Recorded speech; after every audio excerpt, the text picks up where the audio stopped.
Pare, di ba si Alicia yun? Yung matagal mo ng crush. Oo nga pare, hindi ko siya mapansin kasi alam ko naman na wala akong nilip sa kanya. Hindi ko alam mo mapapansin ni Mason. Pag nagpapansin ka, hindi naman ako yung tipo niyang babae.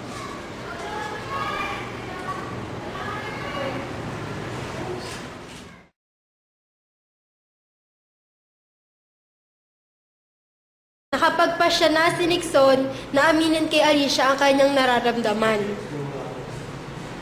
Uy mga bro! Valentine's Day na! Nixon mga bro. Si Alicia. Direk, si Alicia. Direk ko na kato. Valentine's Day na. Alicia, pwede mo makausap? Sige na. Mas bagay sa'yo kung walang salamin. Pero alam mo, mas bagay sa'yo. Ako, happy Valentine's Day. Alam mo, matagal na ako nagsasabi sa'yo. Hindi ko na masabi kasi nahihiya ako. Alam ko naman na wala akong lugar na isang katulad mo. Pwede ko bang tanong sa'yo kung pwede na kitang ligawan?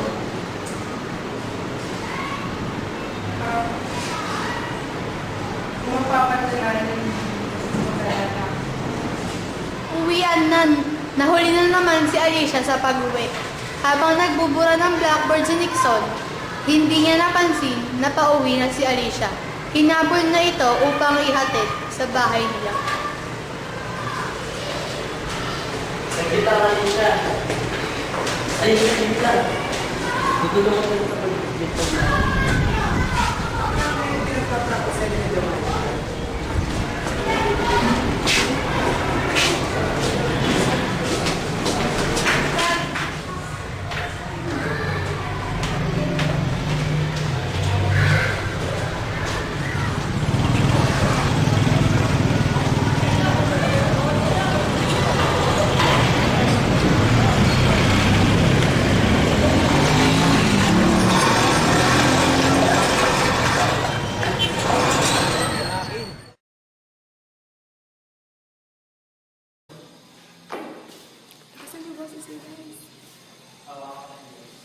Sino itong lalaki? At anong ginagawa niya dito? Gusto ko sana kaya yung anak nila lumabas. Anong gagawin niyo sa labas? Kakain lang. Bakit hindi pa sa bahay natin? Gusto ko po kasi makausap ang inyong anak ng seryoso. Para saan? Gusto ko po kasi dyan ligawan. Gusto mong ligawan ng anak ko? Hindi mo ba alam na kaya sa isang anak ko lang ang bahay? Alam ko, pero hindi siguro po na yung kasi yun nga, sasabihin mo, iikatan mo. Pero para sa akin, yan ang pinakamahalagang anak ko dahil kakain sa isang babae, bunso pa.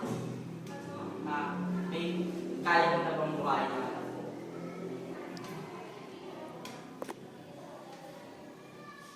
Kat mo. Kat mo namin yung inspirasyon ng isa't isa. Dapat lang. Kasi ang akin lang, bago kayo lumagay sa tahimik, yung magkaroon muna kayo ng magandang buhay. Kasi ako, bago kami lumagay sa tahimik ng pamilya niya siya, nagtapos muna kami ng pag-aaral. Naintindihan mo ko? Oo. At bilang ama niya, gusto ko na sana, ingatan mo siya. Katulad ng pag-iingat na ginagawa ko sa kanya. Papayag naman ako. Bakit hindi, di ba? Gusto ko nga na mayroong mag-iingat sa amin.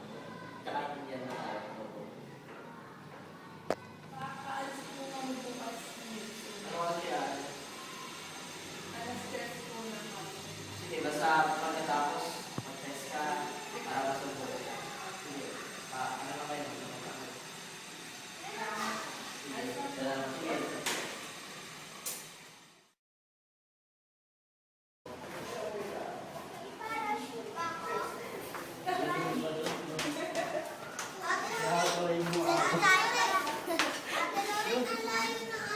Umalis ka, Lorraine, umalis ka. Kaya yun.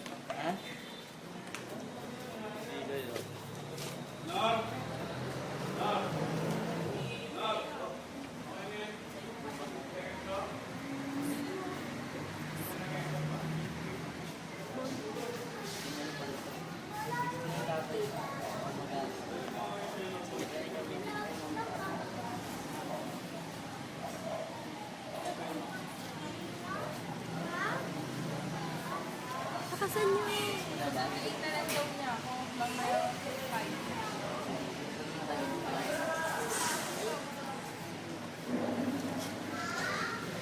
Hindi na kita huwin.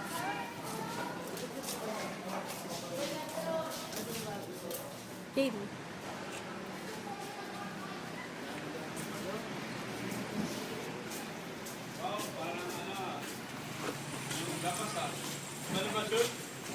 Endless love, wow.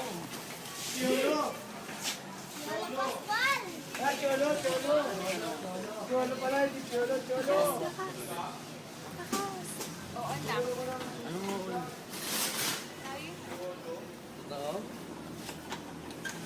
Talaga? Kat! Okay na, sabihin ko sa'yo. I love you. Nga!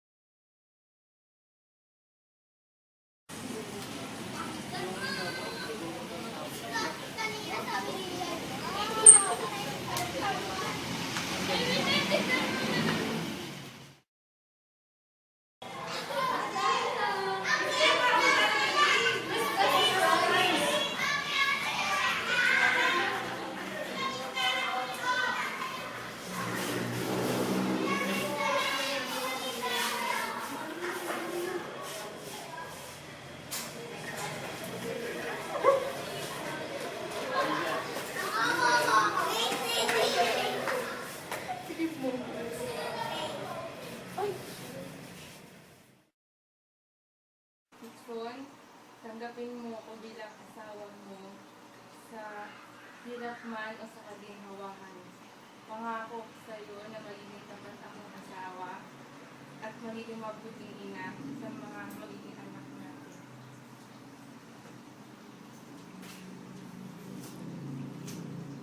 Tanggapin kong sing-sing na ito.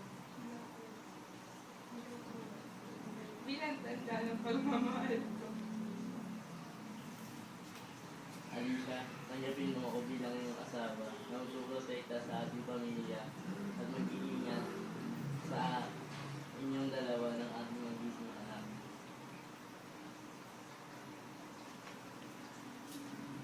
Alicia, tanggapin mo ang siksi niya to bilang tanda ng ating pagmamahal. You may now kiss the bride.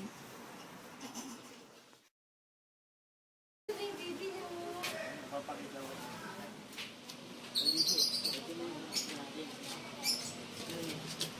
Takasan niyo. Cute naman. Ano kaya pwede natin ipangalan ko? Babae siya. Pangalan ko Nixon. Pangalan mo Alicia.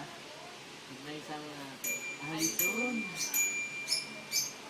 Alicia Ayun na lang. lang. Hi!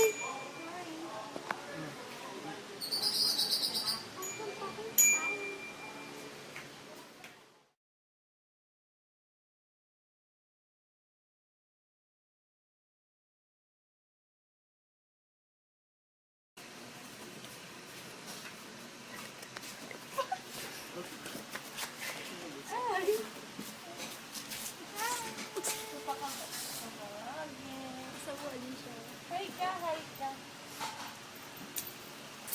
Ang hirap mo. Huwag kang makulit.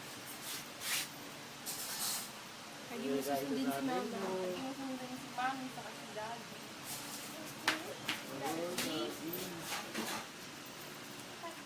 And so, they live happily ever after. The end.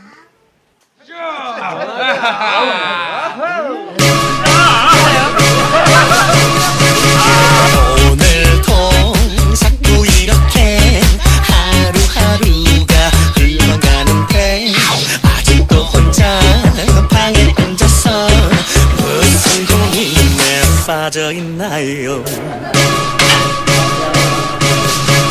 여보세요 우울해요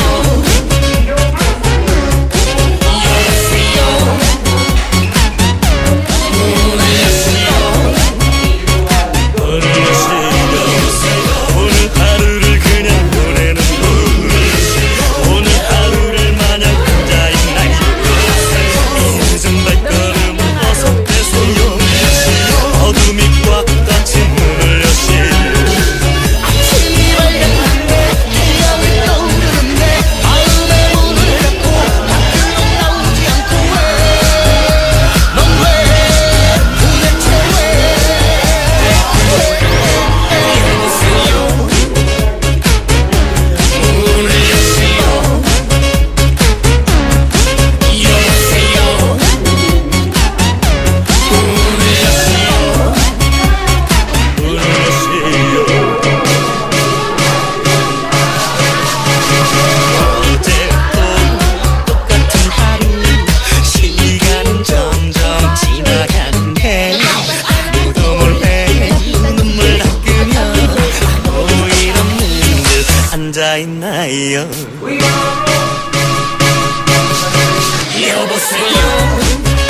문을 여세요.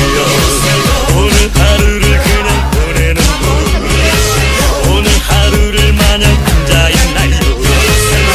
잊은 발걸음을 어서 떼세요. 어둠이 꽉 닫힌 문을 여세요. 일은 하지도 않고 아직도 넘어가냐. 아직도 엄마에게 용돈을 부탁하는 넌 왜, 도대체 왜 닫혀있던 문을 열어. 문을 여세요. 문을 열어. 내 마음을 문을 열어. 문을 여세요. 문을 여세요. 어서. 아이 좋다. 어서. 어서. 아싸. 문을 여세요.